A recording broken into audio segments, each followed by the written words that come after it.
Welcome back, everyone. Today, I am absolutely thrilled to introduce you to a guest who's doing something truly beautiful for our community and our spirits. We are spending time with the incredible Nicole Bride, the heart and soul behind A Little Dirt Can't Hurt right here in Richmond, Texas.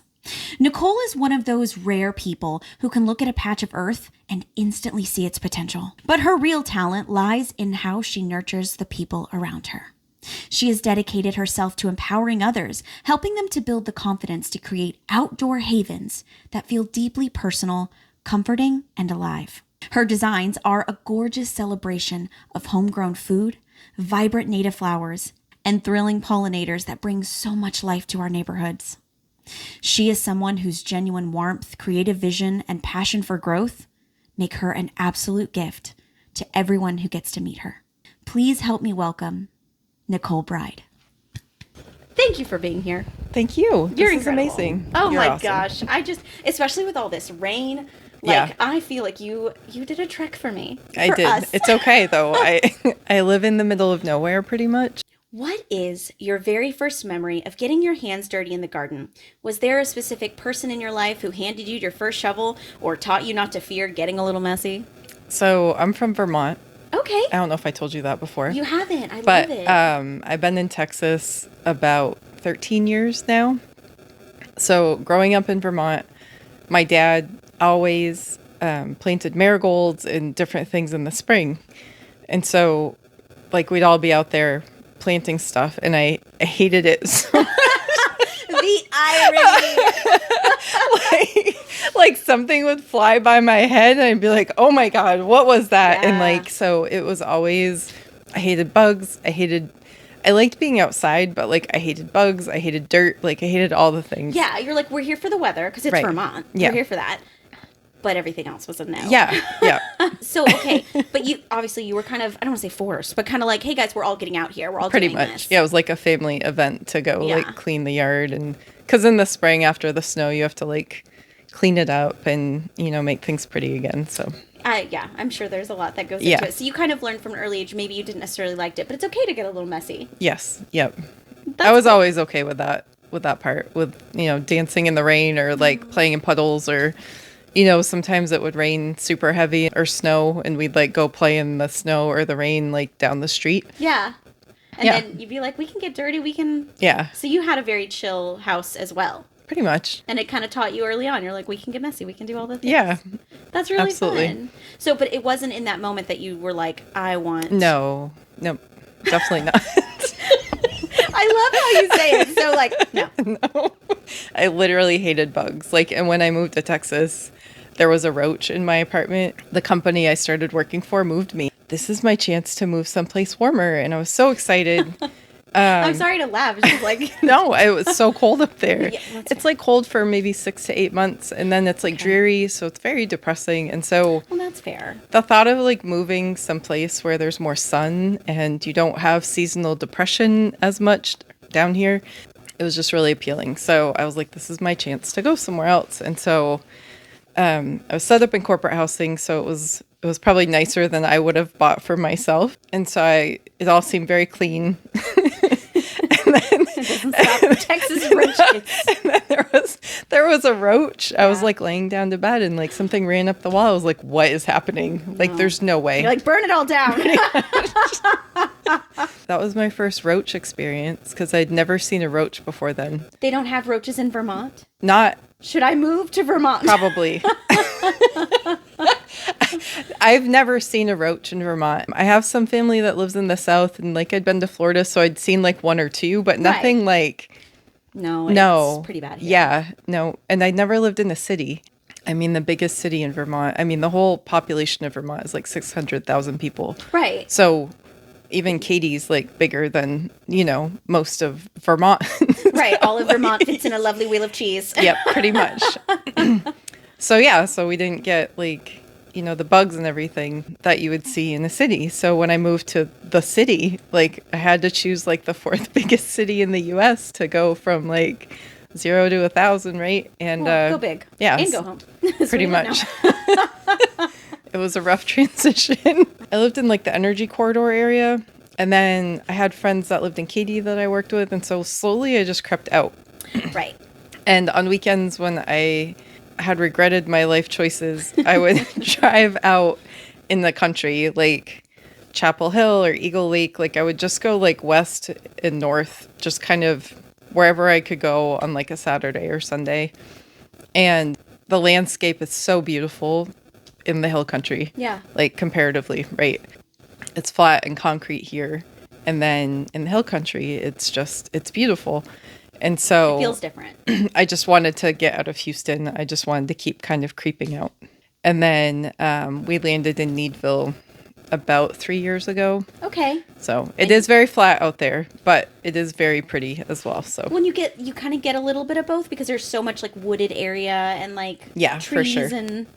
and like from my front door, I can see the sunrise and I can see the moon. well, that's beautiful. Yeah. And romantic. It's very nice. I love that. You sit and like have like your coffee in the morning and like watch the sunrise. Okay, so maybe That's this so is early. weird, but I don't like coffee. I don't drink coffee. We'll still accept you here. I know. That's Thank you. fair. I appreciate That's okay. That's all right. But your morning bev of choice. Actually, yeah, it's like water. It's not very exciting. You're like my husband. He doesn't drink any caffeine at all. I don't either. He's like, I like water, and I'm like, that's Just is what it is. it's all right, I guess. It's all right, you guys. Y'all have a lot of other spice. You know, you're Absolutely. doing so much. I do have a question. I'm probably going to cut this out. No, Are go. there as many roaches in Needville?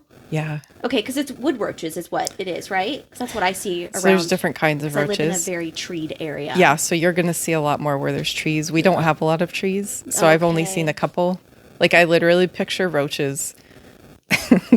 I've seen 2 in my house. Yeah. I'm very particular about this. Like, I believe you. I finally, we've come to an agreement, me and the roaches. So I talked to them and I was like, you stay over there. Yeah. I'm going to stay over here. Do not come in my house. Yeah. Like, my house is a safe space. Do they think you're their god? I don't. So when I see a roach in my house, I have only pictured them like hopping up on my dogs like a bronco, like the rodeo, and them like riding into the house like, we're finally going to make it in the house. No, they're not welcome. They are not welcome. Not welcome. Yep. Well, They are one of the only things I kill. So, that's fair. Yeah. I think we all have a line. yep. know? What did your life look like right before you decided to create your garden? So you're out in Needville, Yep. and did you just look at the land and go, I have a vision? Yes and no. Okay. So I know this sounds so backwards, but I had multiple gardens before, like living in Katy and even living in Vermont when I, as an adult, I had a garden. But when I moved to Needville, we had like we have 1 acre, so it's very square. And I was like, I don't even know what to do. Like, it was almost too much space. Okay. Because it was like, I don't know if overwhelming is the right word, but it was hard to picture everything. So I tried lots of things. And there's so much to take into account that you just don't know until it happens. Like the way the wind blows, it doesn't seem like it matters as much, but the wind is so much stronger where we live than where I've ever lived before. I would have never thought of that. Theoretically, it doesn't matter really which direction it blows, but since it was so hard, a lot of my little climbing plants couldn't actually stick to the trellis because they were like blown sideways. Right. Oh my gosh. Yeah, so A lot there's of like experimenting. yes, lots of experimenting, and that's a belief that I have is like gardening is experimenting. Your yard's going to, even if we're neighbors, we'll be able to grow completely different things because Really? just the way though the water sits and the way the sun hits and whatever casts shade or, there's like so many, the weird wind that just pops up. Yeah. Like I was sitting in my back porch one day and the neighbor's trampoline I saw it flip over the fence. So he had like one of those tiny little Yes. dust devils or Yeah. things that pop up and it just took. See you later. I think about that a lot because people in my neighborhood will post like their Yeah. trampoline's gone, and I'm like, what kind of crazy wind is It's this? wild. It's And so wild. where you are, it must be even more so. Yeah, it's just open farmland essentially. So there's Yeah. nothing blocking the wind. Wow. Yeah, Probably giveth and taketh away. absolutely. So I recently rebuilt my garden. I took the approach where I'm just going to use what I have. I'll buy some things, but I'm going to like do very low budget garden initially. And then when I rebuilt my garden, I was like, I'm going all out, like within reason. And so I put it more against the fence to help protect from the wind a little bit. I used very fun colors. So it's not a monotone garden. It's like pink and green and blue. Oh, I bet it's beautiful. It's very cute. It's not done yet. It will be done soon. Finally, it's taken me a long time, but I've been like very methodical about it. And so when you talk about that vision, my original vision didn't work out. And because of the wind, I had a hard time watering and things like that. And then when I rebuilt this, I took everything that I'd learned from the last 3 years from my particular yard. And I was like, I'm going to make this work. So I have like my backyard floods. It's just something it does. I've been working on adding dirt and soil to it to try to help, but it just keeps doing it. And we'll eventually figure out how to redirect the water. But that's its own thing. That's a big endeavor, right? Well, it's been pouring so much, and the garden that I built just drains exactly how it's supposed to. I love that. Yeah, so it's like validation that I was like, yes, I did it correctly. Yeah. I love what you said about that, because it's like, okay, it may not have worked the first time, but we didn't give up. No. Like we can redirect. We can change it up, because I think so many people are just kind of like, okay, it's not working. Yeah. So that's one of my core values is as a business. There's so many women that I meet that think they cannot do this. Like when I'm at markets, they're like, I kill everything. But that's what I'm here for. I'm here to help you not kill everything. Yeah. We can do this together. We can do it. There's so many different ways of gardening, and everybody just needs to find their vibe. So like, it's as complicated or not complicated as you want to make it. If you want to be the person that's out there touching it every day or tending to it or whatever, like those are the types of plants we pick for that garden, right? Okay. But if you're like set it and forget it and you just want it to look pretty and maybe just check on it once a month or once every few months after it's established, those are the types of plants we pick for that garden. That makes total sense. Like you're shopping for who the person is. Absolutely. And it's very individualized. Now, at the end of the day, we all want to have that lush, gorgeous, like florals Yes. everywhere. But it's like, we can't all know yourself. Know yourself. Exactly. I'm an indoor plant person. Yes, I am not an indoor plant person. See, we should get together. We should. I'll bring my indoor plants. You bring your outdoor plants. We'll have a party. We should have a party because I am terrible at indoor plants. Really? Yes. That's shocking. Yeah, We have to talk more about this. I'm a very low maintenance gardener. I'm like a very Really? low maintenance like person in general. So like anything that requires too much of like a daily type of thing besides for keeping us all alive. Like That's fair. Yeah. If it's not bringing me oxygen every day, I don't know. I have 4 animals to keep alive, and That's a lot. And you're running a business. Yes. And you're like a whole person yourself. yes, and I have a full-time job on top of it. So Right. it's not any different than any other women are facing. You know, I don't have children. I fully respect all of the mothers out there because that adds another layer of complexity to your life. But it all can be rewarding, and there is time for all of it, even though it seems like there's not. I love that you just said that. Because it's true. At the end of the day, it's as much as you want and are willing Yes. and are able. Absolutely. Because Yes. we're all out here doing the best we can. Like some people, you can literally buy like a 5-gallon bucket at Lowe's, throw some dirt in it and a couple plants, and you have a garden. Like it doesn't need to be a thing. I love that. Yeah. And that feels like it's attainable. Absolutely. That feels attainable. It is. I'm You can even encouraged get right one now. of the cute pink buckets. What was the exact aha moment that led to the creation of A Little Dirt Can't Hurt? And what was your goal from the beginning? I'll be honest, I had zero business plan. I actually still don't have a business plan, which is, you know, I love it. we'll talk about that later. Okay. But so I have been in the same career since I was basically 18 or 19. I went to college for it. I've been doing the exact same thing. And everything I do was revolved around that job title. And I don't know what happened. I got burnt out at work, and I still do that job. But I got really burnt out, and I was like, what am I doing? Everybody knows me as that job title. They don't know me as anything else. So they're like, oh, you're this person. You do this. And I'm like, that can't be all there is.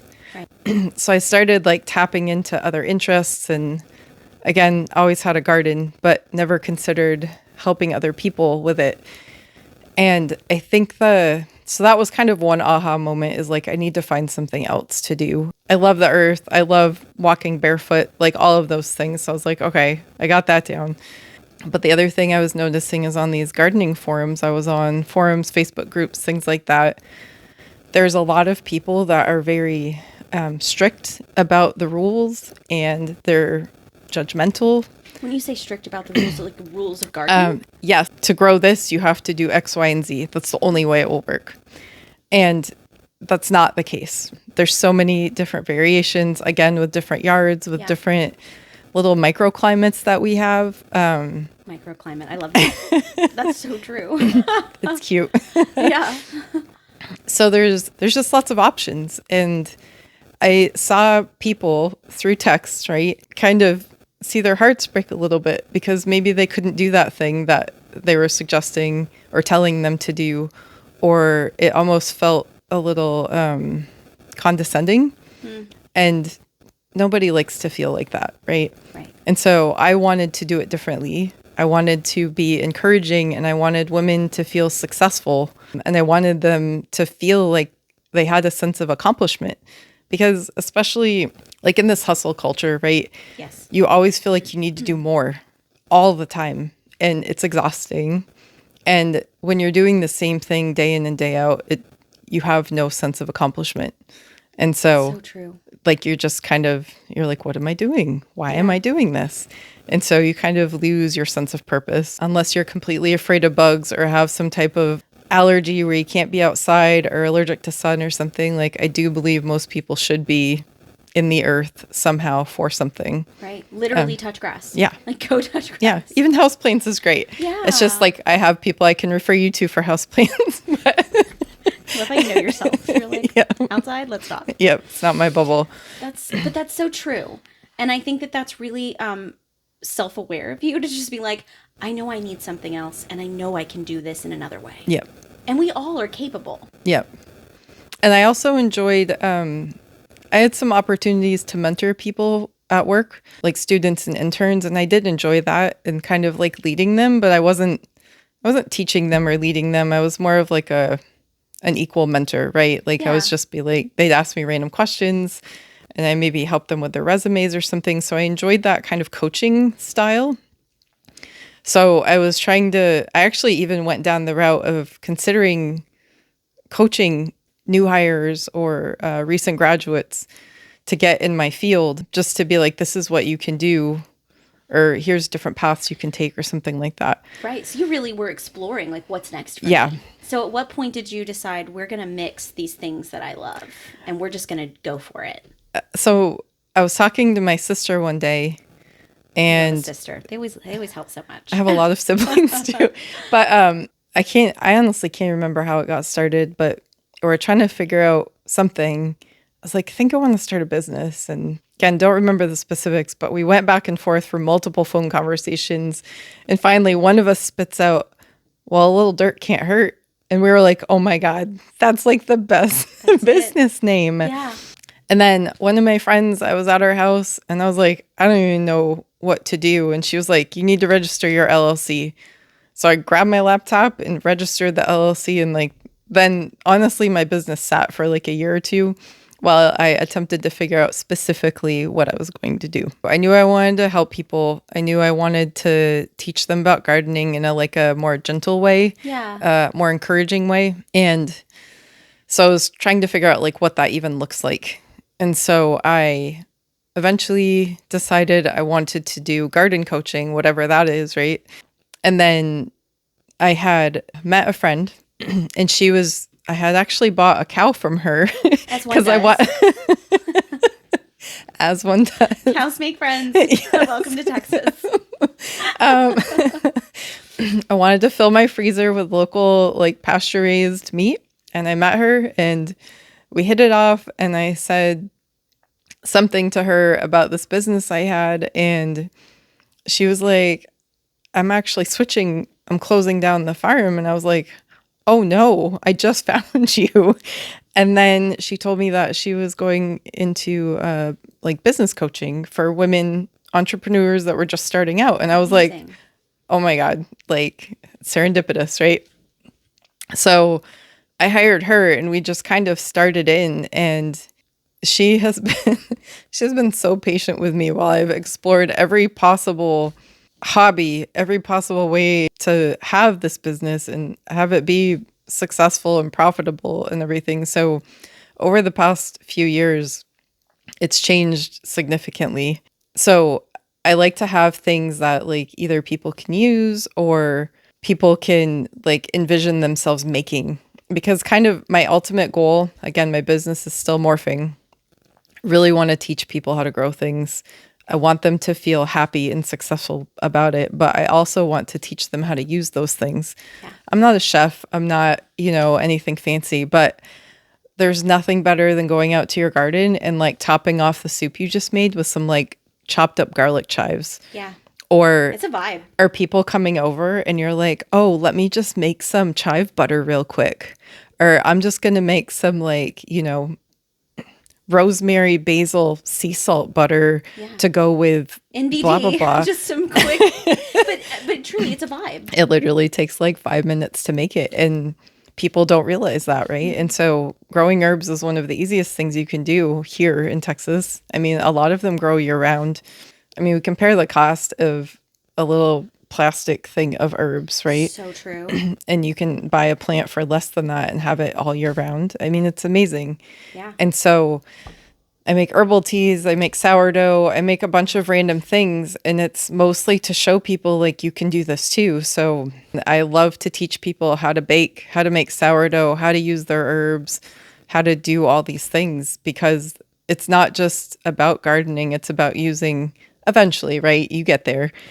First step is growing the thing. Sometimes that takes some time. Once you've adjusted and that becomes, kind of autonomic, then you take the things and you start to explore the different flavors and what you can do with them. But that's when it gets like extra. I mean, it's very exciting when you see things grow. Yeah. But when you get to actually use it, yeah. It's like magic. Well, and the first thing I started with, I've always done this a little bit, right? But the first thing I got excited about, and I don't even know why this happened, I grabbed some blackberries from the store, and then I had some Mexican tarragon, and I like squished them and put them in water when people were coming over with like a couple slices of the lemon. And they were like, oh my God, this is so good. I was like, sounds amazing. I made fancy water. You did.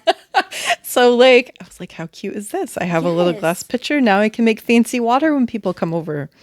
So, you can put mint and lemon or lime or a little bit of rosemary or basil or lemon basil. Yes. I love to grow weird herbs. Yes. Like rose thyme.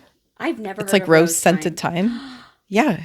I mean, I'm going to come to your house and just smell everything. You totally should. I'm inviting myself to your garden. I'm like, I want to come. And I love that too, because it shows that you don't necessarily have to be like a baker or a craftsman. No. You can do so much with these things just as you're living daily life. Absolutely. Because growing is amazing. But let's also just make it our life. Yes. And I'm positive I'm not the one that coined this term, but it's part of my little slogan is to like rooted living starts here, because I feel like all of this is rooted living, right? Yeah. Like we've gone into neighborhoods, there's so much concrete around, and like you need to get back to your roots. But it doesn't have to be 100%. It can be 5% of your life, and it can be fulfilling. Just that 5% can be fulfilling. Yes, and just give you some peace and some space. Yes, just a moment. Yeah, and I also thought that was really interesting what you said about how people can be very stringent about it. Like, this is the way.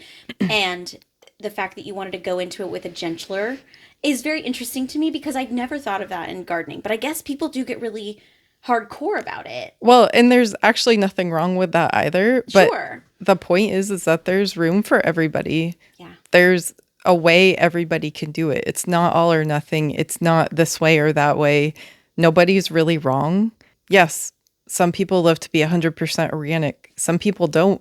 I don't like chemicals, but when there's fire ants everywhere and my dogs are getting bit, like I need to. We have to make choices. Right. I mean, you need to be realistic about yes, like what you can do and what you can't do. So, yeah, there is room for everybody. And if you are hardcore about it and that's what your passion is, like use your voice, say the thing. That's great. But I also wanted to make sure there was no people left behind, especially women, because we get down on ourselves a lot. And when sometimes those little things stick, when someone's like, you're doing this wrong or you can't do this, then they think they can never do that thing.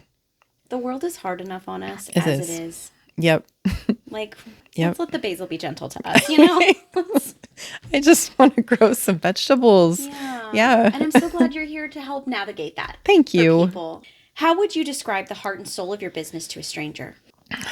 That's morphed over time too, I will tell you. I'm sure it'll continue to morph as well. Absolutely. So I will tell you, I was very afraid to focus in on women, thinking that I would lose an audience of people.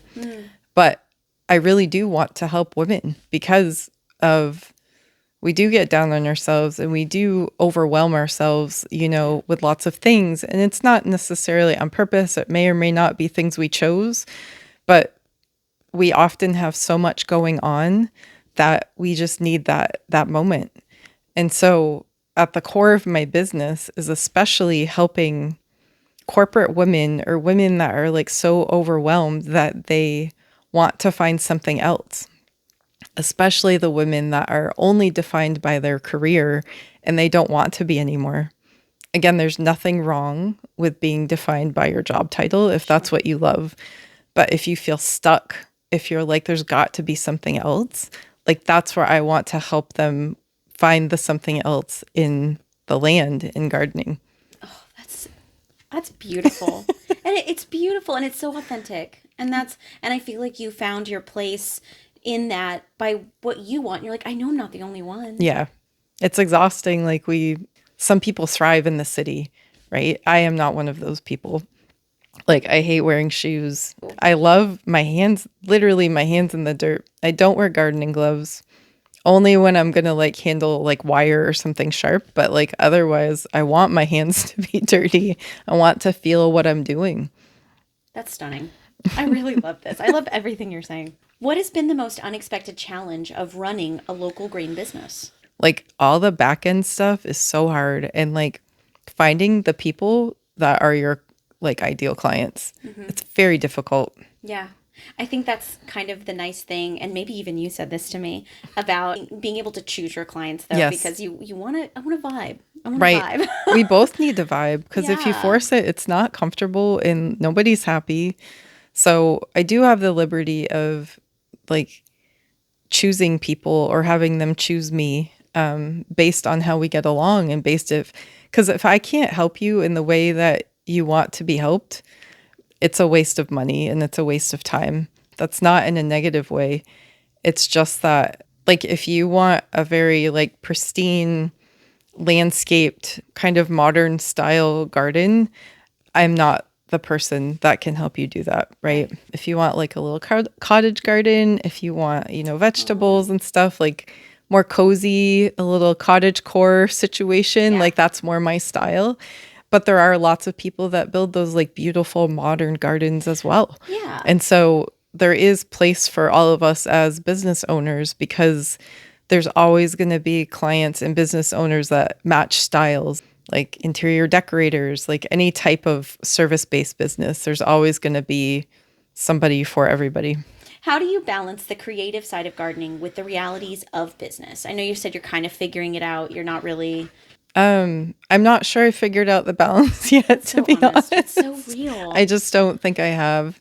I have some people help me occasionally with certain things. And sometimes people still call it creative, but sometimes I'm very like technical about the gardens, especially when you get into it. So like I can have this great idea, but then I'm like, oh, well, there's sprinkler lines there, or there's this, or there's a power line, or can't do that, got to pivot. And so you have to constantly change what you're thinking and what you're doing to kind of achieve what you want to do, but know that there's going to be like constraints and limitations. That makes total sense. And I feel like that it kind of goes back to what you're saying in the beginning is like we kind of sometimes you have to play around. It's like you can have an idea, but you have to think about the wind or the water or Yeah. So that's got to be probably kind of challenging. It is challenging sometimes, but it's also like the fun part about it. Like I still think it's fun. So I think that's a good, when I think it's exhausting at some point, then I know I'll need to pivot again and be like, okay, maybe I need to not do this type of work, but like this type of work. Consistently though, I do love coaching people.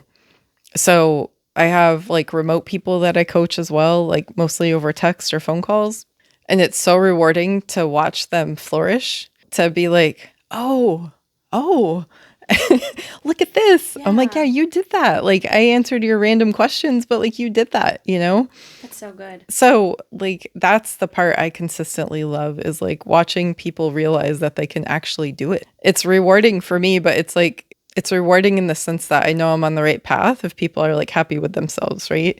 Like to take a sense of pride in anything that you do and to feel that sense of accomplishment is like really helpful for us as people. Yeah. You need to feel like that.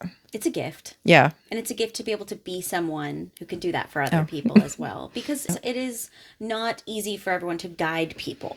You know, kind of I have to lead you there, but you also have to get yourself there. Yep. I'm here for you. Yes. It is a balance. Like everything's therapy. When you go to work out and you're crying because you can't lift something, or when you know, anything that you do, that coach is part therapist for you to help you get over whatever happened that made you believe that you can't do the thing. Have you ever had a client who started out completely intimidated, maybe claiming they had a black thumb, kind of like we talked about, as people will walk up and be like, oh, I could never, whose transformation completely blew you away? So I had this one client. She was like, I know nothing about plants, but I want a medicinal garden.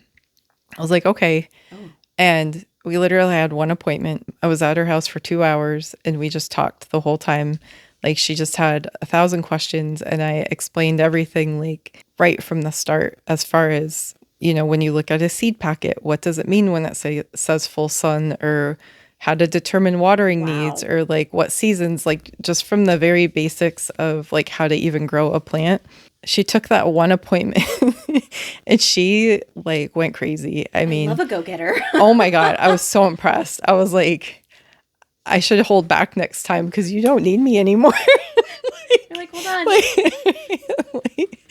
Yeah, it was an amazing transformation because she literally took it and ran with it. I mean, she was writing everything down that I was saying like furiously, and I wrote stuff down for her. Yeah, it was really cool, actually. I saw her on Instagram and I was like, oh my God, what are you doing? Like, this is amazing. Yeah. Like, I'm so impressed with you right now. Yeah, it was pretty cool. She's very motivated and I love that. I love when a type A has a job, like they get a job on something. Absolutely. And they're like, this is my role. This is who I am now. Yes. It was so cool to watch. That is really cool. Yeah. And like you said, you see her on Instagram. Do y'all still talk? Do you kind of like? I haven't talked to her in a little while, but I do. Any past client, I randomly check in with them, and be like, hey, how's it going? That's thoughtful. Yeah. Yeah, because I mean, the garden keeps growing. We keep checking in. Yeah, absolutely. I didn't forget about you. Right. Or like, hey, I see you need to water your plants over there. Do we need to have a good conversation? Right. Do I need to come over? There is something so magical about walking outside and picking your own food. Why is combining edible plants with wild native flowers so vital to your designs? Edible plants, we can use them in our kitchen. And that's, again, back to the like satisfying, gratifying feeling. It's so nice just to be able to walk out and snip a little rosemary and like put it in your chicken or something like that. Even here we can grow lemon trees. Yeah. Imagine like growing your own lemons. I mean, it's just so cool. Yeah. Right? But the thing is, a lot of plants take so much maintenance, and there's a balance between, you know, us living in nature and us kind of helping nature along, right? And so native plants do not need a lot of maintenance if you pick the right ones. A lot of times you might pick a native plant. It's maybe not native to our region. It's maybe native somewhere else in Texas, but it's hard to tell. Oh. Or it might be planted in the wrong environment. Like it might be a swamp plant, but it's planted in like a garden bed where it's not swampy. That's so interesting. These are things I don't think about. You think Texas native, okay, it's going to grow. But like you said, the microclimates. Yeah. Like some of these plants might grow on the side of the road, you know. I thrive on the side of the road. And some of them are gigantic. And you're like, I don't want that in my garden bed because it's literally going to take over. It's not invasive. It's just very aggressive. Yeah. So, but the good thing about native plants is they bring a lot of bees. They bring a lot of butterflies, all the pollinators that you need for your vegetable garden. They will bring them in. Plus, who doesn't like to help the environment, right? If you feel like you can't do anything or feel like, you know, you have to do all these things to help the environment, planting a small little native garden is a more help than you think it is. Really? Yeah, I saw an article basically like saying it showed like this giant map, and it was like if everybody planted a small little native garden in their backyard, like imagine what that would look like, because we have so much concrete and so much grass. Yeah. If you just took like a little patch and just planted some native plants, you know, the butterflies and bees would have something to hop to. They wouldn't just have like this little oasis in the middle of a giant neighborhood, right? They would have plenty of places to go. And you'd see more of them. Absolutely. Which is also, it's magical to look outside and see a stinking butterfly. Yeah. So after it rained today, I mean, it rained hard today. Mm-hmm. I looked outside and there's a black swallowtail hanging out on my flowers. And I was like, me being like a nature nerd, I was like running outside with my camera. Like, is it a butterfly? Yeah, it was like a giant black swallow. They're black. It's called a black swallowtail butterfly. And it was just. Can I see a picture? Yes. I've never seen it. I have so many pictures. I also do wildlife photography. Well, wildlife is a strong word. It's more nature photography. That goes hand in hand. Yeah, it's so much fun. It's gotten a little out of hand. I don't know if that's possible. It is. I have thousands of pictures. Like every bug or every butterfly, there's just like hundreds of pictures of that same bug. Yeah, so there's this whole little world living underneath us, right, in our little plants.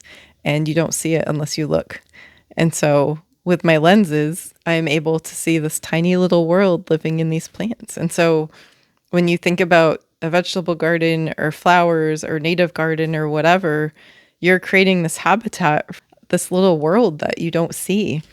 And so like every time you rake, every time you move your mulch, every time something dies, right? Like something is going to eat that. And so I don't clean up my garden very often because like there's this plant I really need to cut back because it's gone out of control, but it's covered in bees every day. I'm like we need I just can't.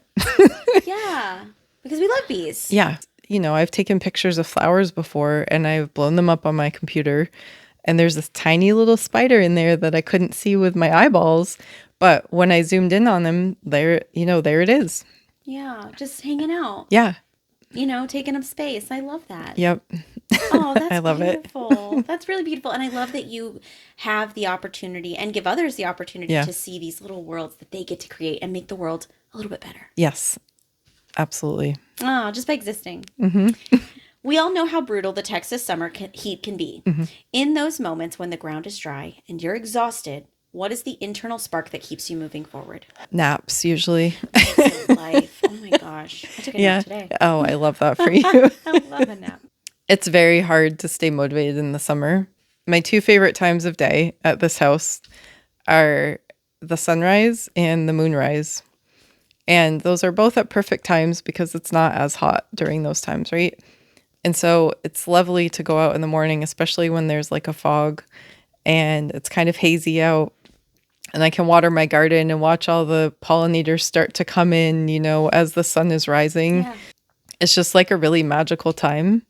And then when the moon rises, it's the same thing. Like I can literally watch the moon rise out my front door. So I sit there with my camera, again, like a dork, like like thousands of moon pictures as the moon is rising, because it's just like you can't ever capture it, right? It's true. So it's amazing. It's just that's the stuff. I actually sidetrack a little bit.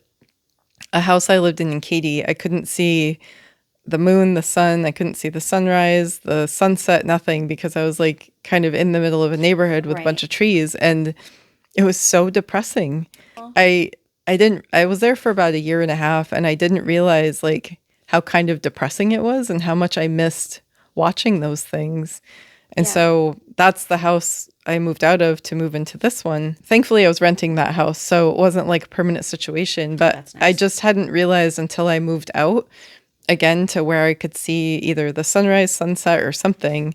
I was like, wow, this is so healing to watch this every single day. I feel like there's so many things we do, like you said, kind of going throughout our day. We don't realize what we don't have until we have it. Do you know what I'm saying? Yeah. Like that, I didn't even know that I needed that sunrise. I have strategically planted my front yard so that I can see everything out my window. That's so like nice. When the hummingbirds come, I take the screens out of my window. So I have a very clear view of them, and there's plants literally right in front of the window that the hummingbirds will come and just feed off of.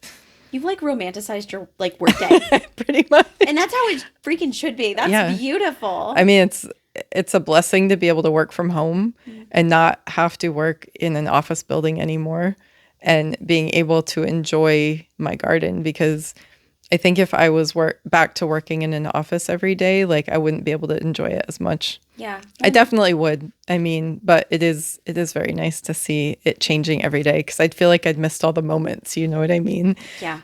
It's part of who you are now. Yeah. This garden, this life. It's like my personality. Oh, as it should. It's a beautiful part of your personality.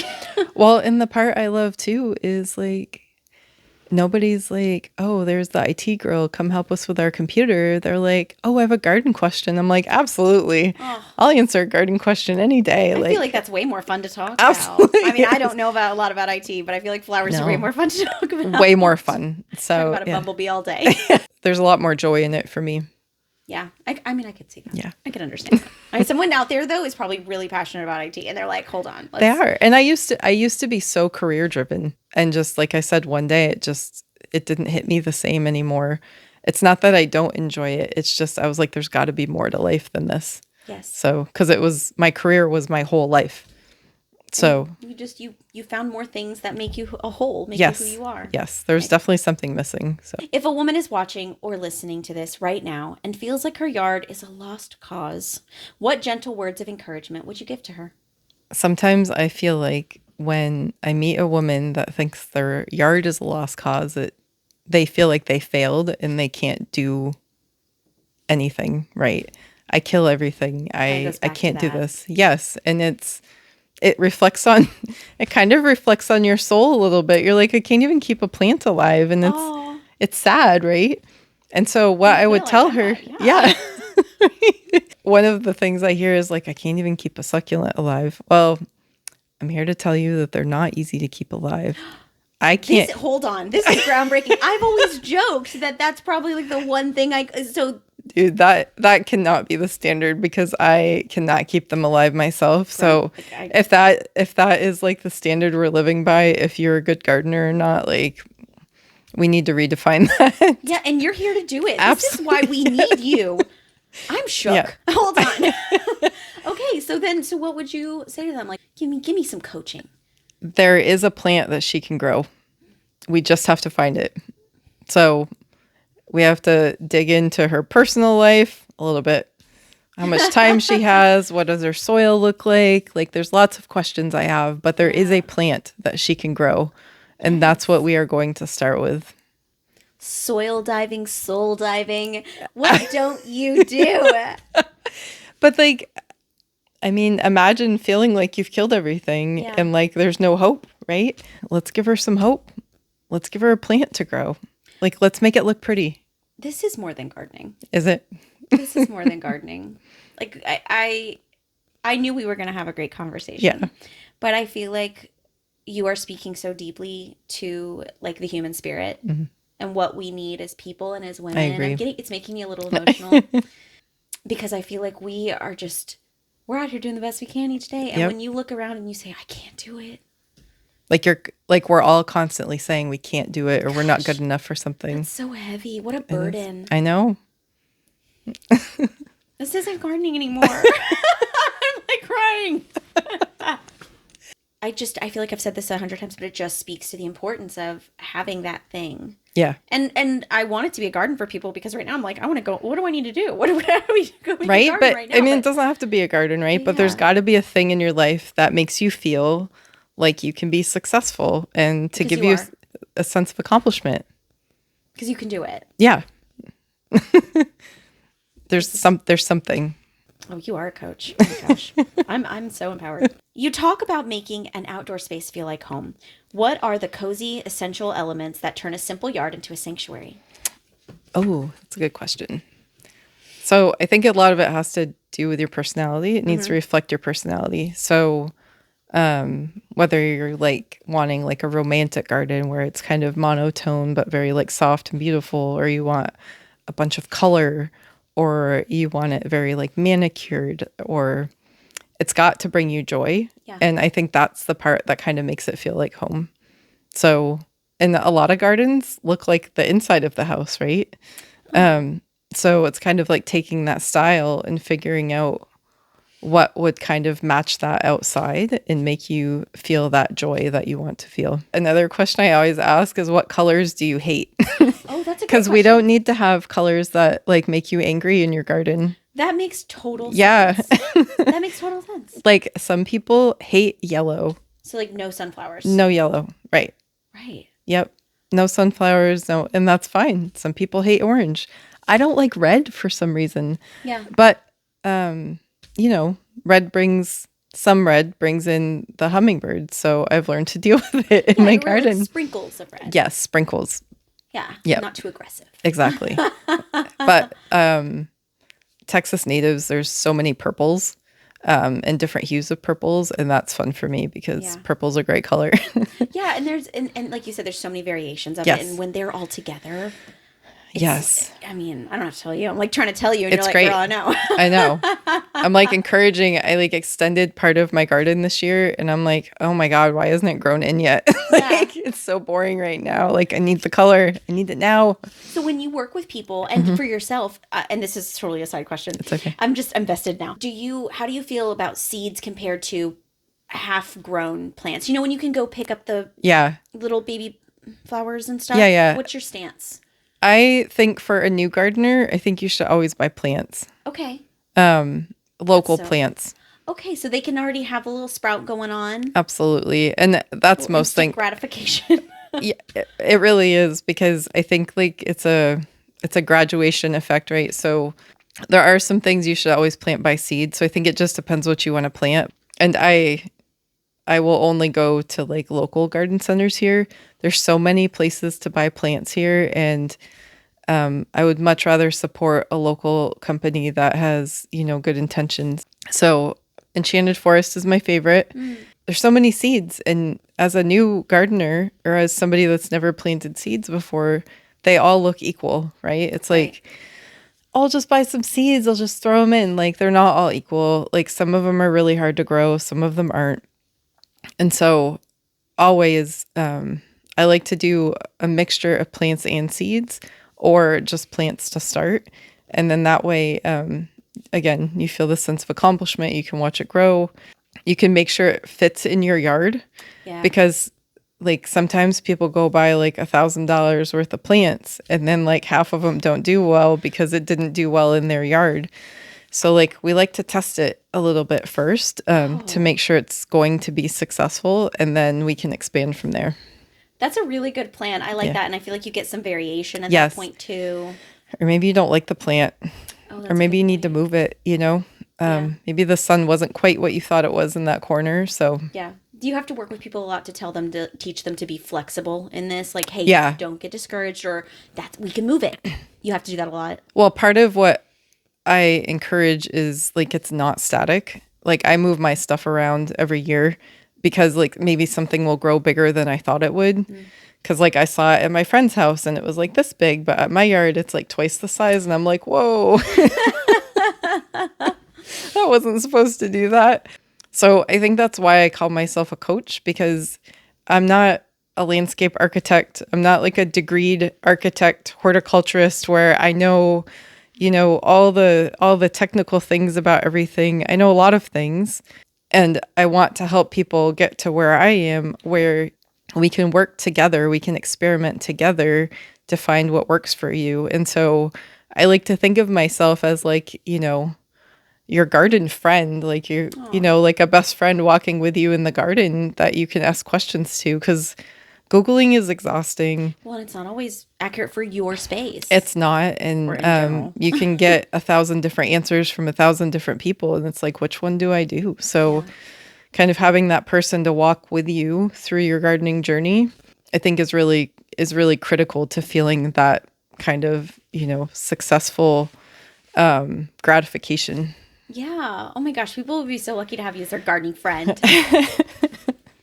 Your mission isn't just about planting beautiful spaces for people. It's about passing that wisdom along, whether you are teaching a virtual gardening basics class or a hands-on flowers for pollinators workshop at a local boutique. That's so cool. What is it like when a room full of women comes together to learn, or better yet, get that light bulb moment from something you've taught them? So my favorite one this year was we planned our gardens out. And so everybody had a little booklet, a graph paper booklet, and I printed out a bunch of resources online for them. And so they all kind of had everything laid out on the table. And there was 4 women that did not know each other. And by the end of it, they were like chit-chatting, comparing notes. Everybody got to know each other. They got to know each other's gardens. I didn't teach them what to plant. I taught them how to figure out what to plant themselves. Ooh. So then Okay. they had that resource to go do it for the fall, right? Or for another season. Or they learned what to do if they needed to pivot and like maybe that wouldn't work. So I taught them how to choose what to plant. What is the vibe? And I know you said they were all friends by the end of it. Give me... So my vibe in general in my workshop, so I have a few different vibes about my personality, but Love that. my workshop vibe is like Bridgerton cottagecore. So Love this. we have like cute tablecloths, we have teacups. I told you I mix my own herbal teas. One class I made some sourdough with some herb butter that we had for snacks. It creates like a cozy environment for people to feel comfortable in.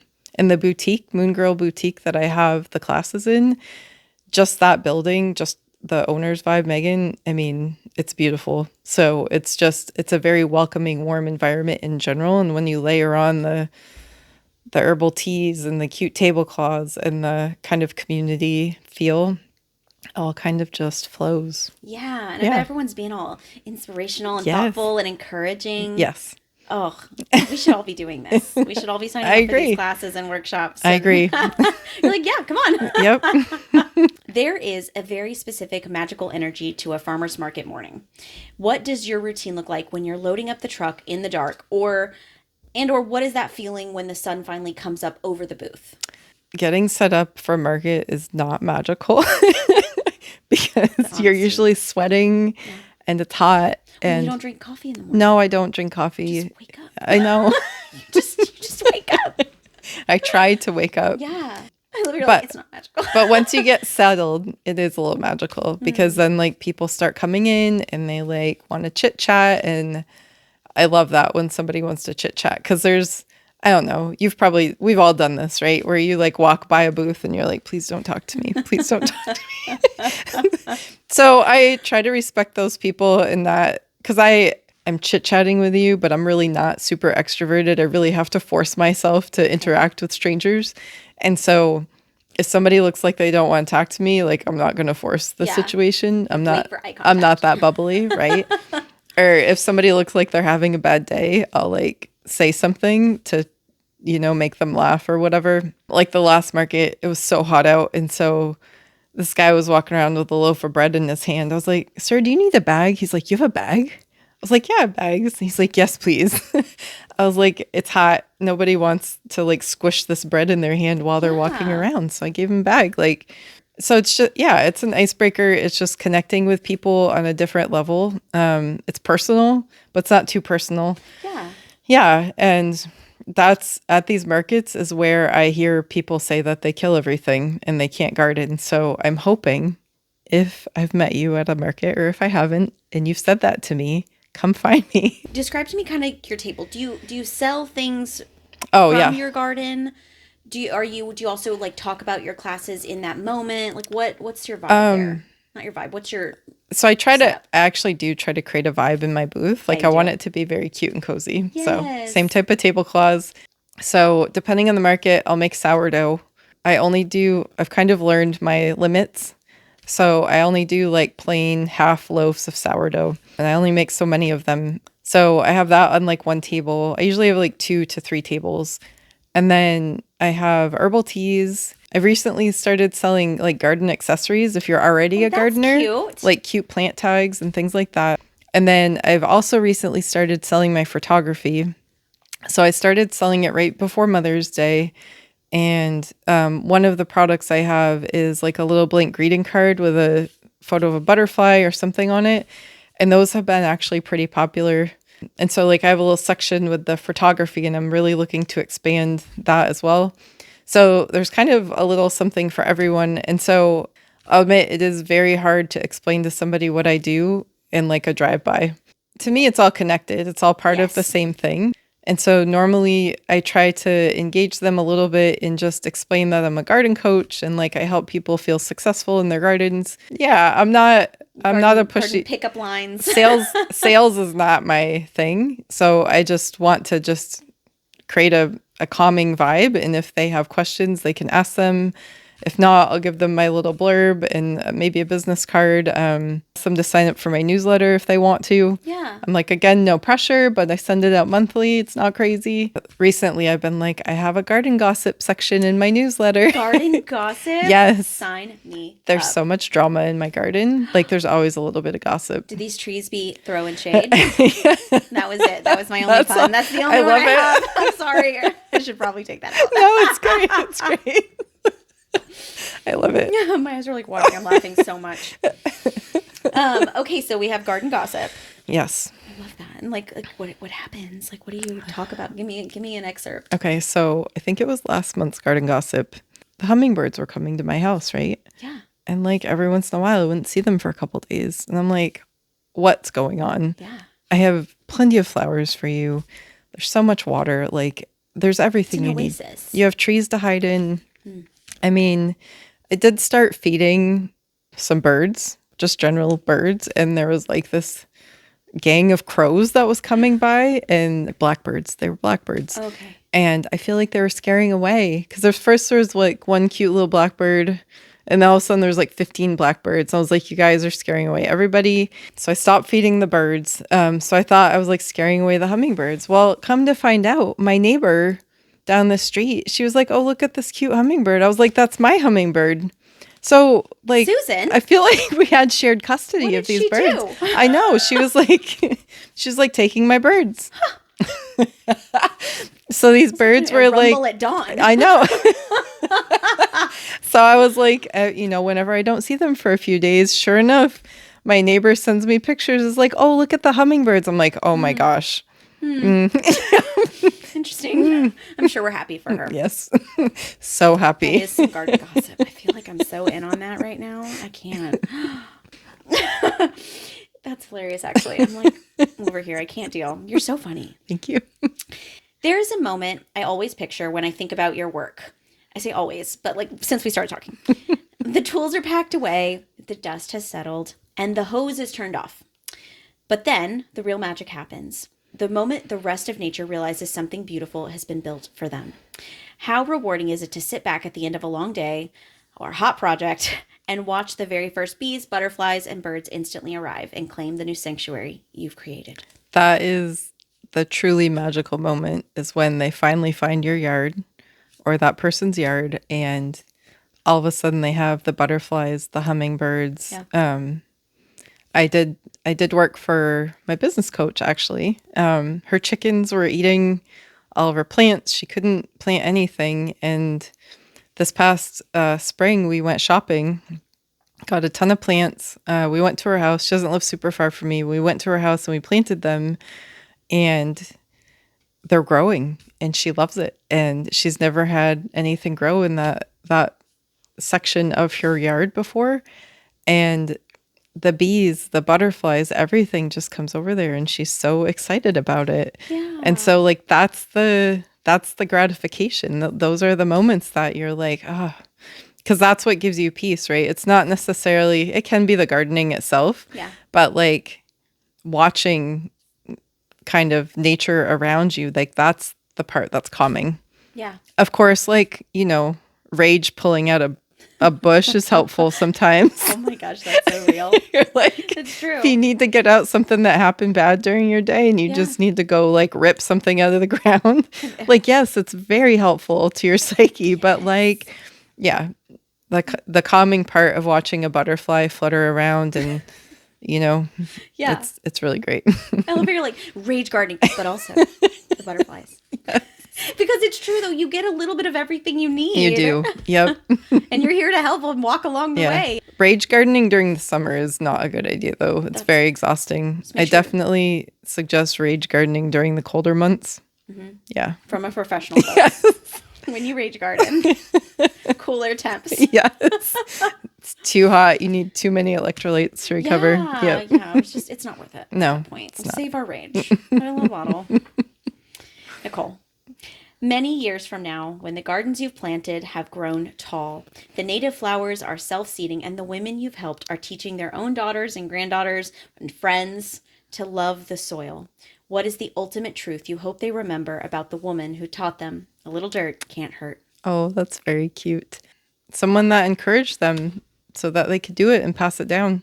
Sometimes that's what we need, is just that little bit of encouragement and confidence. It's true. And you do bring that. Thank you. Yes.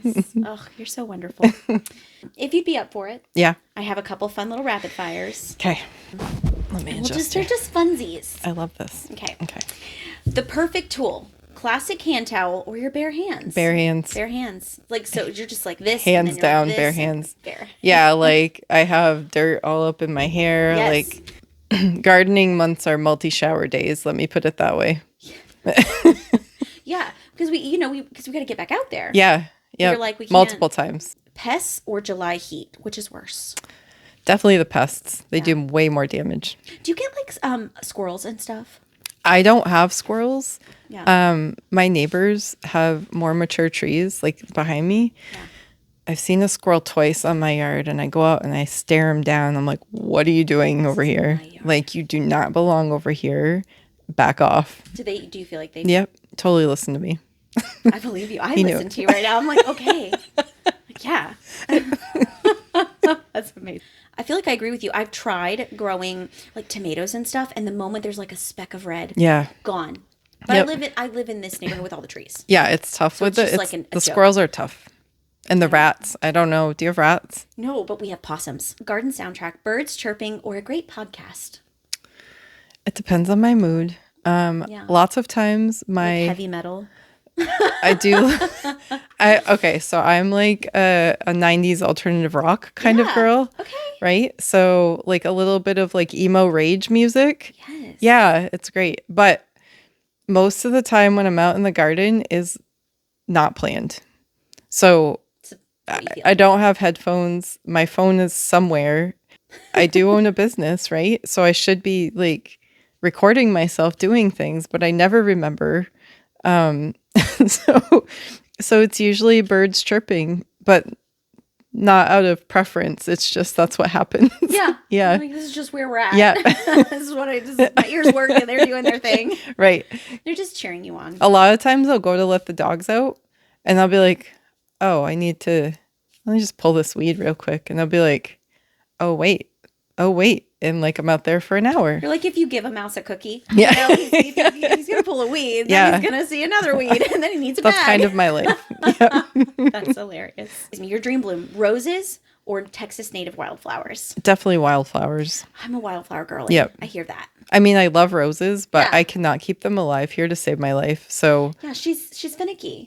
very finicky. And I love people that love to tend to roses. But there is a rose disease that happens down here that will like decimate your rose population. Oh my gosh. And I don't want to deal with it. So we have enough problems. yeah, it's too much for me. I've seen people who I've been to like these wild garden fields, and they talk about how you can just throw seeds. Do you Yes. do that? I have done that. It's not quite as successful because I really need to make contact with the dirt. Okay, And you need to not mow. that can be hard. It's like hit or miss, right? It's Yeah. kind of depends. Like if the ground is wet and it's just soil and you're tossing them out and like maybe you stomp on them after, like it's probably going to work. But if the ground is dry and there's like some like thatched grass or stuff, it may or may not work, or you may not see them for a couple years and eventually they'll come up. Like, oh, I forgot I threw those seeds Pretty much. out there. It happens. Oh, that's cute. Yep. I like that. Favorite garden visitor, a bright monarch butterfly or a fuzzy bumblebee? Definitely a chunky fuzzy bumblebee. I love that it's chunky. Yeah, little buns like wiggle up in the yep. I like that. Yeah, I have some really fun pictures of chunky bumblebees in my blue butterfly pea flower. So the pea flower creates like this kind of cup. Yeah. And you just like gets up in there and his little butt is like wiggling trying to get up into the flower. Oh my gosh. Yeah. Next business idea. Chunky bumblebee butts calendar. I love I think we could make that happen. I'm just saying, who would you want? Yeah. That's adorable. Remind me Little after cheeky. this. I gotta, if I can find it, I'm gonna send you this one picture. I would look for it. Yep, it's amazing. Okay. Yep. This is hilarious. I love this. And I want to see that. Okay. But keep that business idea in mind. I will. It's yours. Okay, thank you. Ultimate reward, freshly plucked backyard tomatoes or a bouquet of fresh flowers for your kitchen table. Definitely tomatoes. Yes. I really struggle to put flowers in a bouquet. Okay. I feel like I'm stealing from the bees. Aw. Yeah, it's a mental issue I have to get over. Yeah. There is plenty for everybody. Actually, another garden coach of mine, not of mine, she's a peer in another state. She taught me how to cut flowers when they're like on the dying end, so you're not really stealing from the bees. And I was like, that's a perfect balance, because that way, like, because of course you want to cut them when they're fresh and beautiful, but it's like when you see all these like my tiny little world that's in my garden, I'm like, sorry guys, I can't do it. So can you give us a little tip on that? Like what do you look for? Do you just kind of, is it a season thing? Is it a smell? Is it so the zinnias, do you know what zinnia is? Oh, I love zinnias. Yeah, there's so many different varieties. When I was cutting them, so they kind of send up these little yellow things in the middle. Once the yellow things kind of go by and I see the flower starting to kind of die off, it's like that's when I cut them. They really need to be trimmed off anyway, so to allow for new growth. So that's when I have personally cut them down. So nice. But those tomatoes, though, that's what really sends you over. Like when I can bring that they're in. so good. Yeah. I mean, you can go to Trader Joe's and buy flowers for your table, but you can't go to Trader Joe's and buy a tomato you just pulled from your garden. It's so true. You know? Yeah, that's so true. I bet it just tastes so different. It's so much better. I wouldn't know because the squirrels took mine, but I believe you. I bet it's amazing. I'm not bitter. It's fine.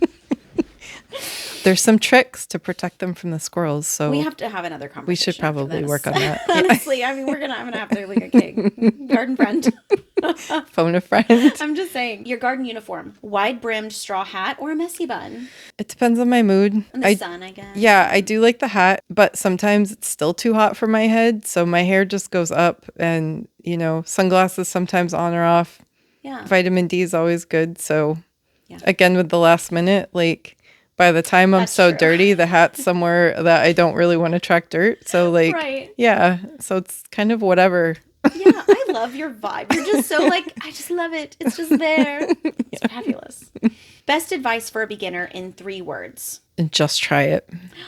Just try it. Just try it. Can I have more words though? I love that. Just try it. But a lot of people have just tried it and they failed. So they need to keep trying. They need to keep plugging away, like especially if it's something that they think might bring them joy. Like if you tried gardening, you're like, this really isn't for me. That's fine, right? But if you still feel a pull and you just feel like failure, like just keep trying. There is a plant for you that will make you feel successful and make you feel like you want to keep going. Just try it. You need a gateway plant. Oh, a gateway plant. You've given me such beautiful like little one-liners. I'm like, I'm going to pocket that. That's awesome. Yep. Okay, but my indoor gateway plant was a pothos. See, you had a gateway plant. I didn't realize it till just now, but it all went, I wouldn't want to say downhill, uphill, depending on who depends how you plant. I have a lot of plants inside. But yeah, that's so amazing. Yeah. What was your gateway plant? What was my gateway plant? I think in Texas it was a salvia. So the salvia I planted in particular, it grew to be like 5 feet tall and these like really deep purple blooms. And it was this like giant thing. And I was like, what is that? I was like, oh my God. And I'm obsessed with salvia now. I have probably 40 different varieties because they all grow differently. And so I just have so many. It's ridiculous. It's actually kind of ridiculous. No. Like if there's like a new variety that I think I might want, I'm like, I have to go have it. Every time I go to Enchanted Forest, I like look around in their salvia section, and the lady knows me really well because I always go there looking for stuff. And she was like, I have this new one now. And I'm like, oh, why'd you tell me that? So then I walk out. Yeah. Also show me. Yeah. But thank you. Yeah. I'm not even mad at you. Right. I pretend, but I'm not. Yeah. That's awesome. Yeah. I just have to tell you, I've had so much fun with you today. I've had fun with you. I really appreciate you not only being here, because thank you, but just doing what you do. Because not only are you out there working in the garden with your hands to help people, I feel like you're really working with people's souls. Thank you. I feel I like love you're, that. yes, I feel like you are giving the world just a piece of beauty directly from your heart. And I think everyone who comes across your path is just so lucky. You're so sweet. Thank you so much. Thank you. It was really nice chatting with you today. This was so fun for Yeah, me, and it I've was learned great. so much, and I just literally, I can't wait to talk to you again. Me too, especially when we grow tomatoes at your house. It's gonna happen. Yep. You're gonna be there for it. Before we leave, Yeah. can you tell everyone like where they can find you, follow you, link, So my website is A Little Dirt Can't Hurt. So is my Instagram, Facebook. You can kind of find me anywhere. I'm usually at the Needville Farmers Market. We take a break in July and August. I'm at Moon Girl Boutique. We do classes there around monthly, depending on the season. Where else can you find me? She also does markets. Yeah. Roughly once a month, maybe every other month, depending on what the seasons are. Yeah, but the best way to find me, Instagram. I'm always on Instagram. So come find me there. The first step is I call it a root check call. So we talk about what the possibilities are, what your goals are, and like how I can support you and if we're a good fit for each other or not. Yeah. That's And so then amazing. That's yeah, great. and then what we do from there. So That's going to be so awesome, and everyone needs to come find you. I'm going to go take a class. I need to go and experience this like beauty. Thank you again. thank you so much. This was great. Thank you. Yay!